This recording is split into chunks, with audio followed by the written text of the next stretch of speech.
Morning nga bako kang mga kabukid ang gitawag nga Batocera rufuma culata. Sa mo gitawag ni kabatod. Kusog yan siya bangag sa mga mangga mga kabukid. Mga gabok-gabok nga mga kahoy. Ang iyang larva ni makaon mga kabukid. Atong tanawon ang parte sa iyang lawas.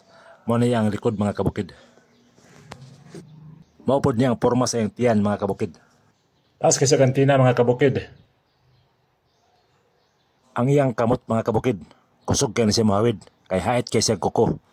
Para sa mga makakitaan din gusto nila hawiran, okay ra kay siya hawiran mga kabukid. Okay ra kay siya pakamang-kamangon sa tong kamot.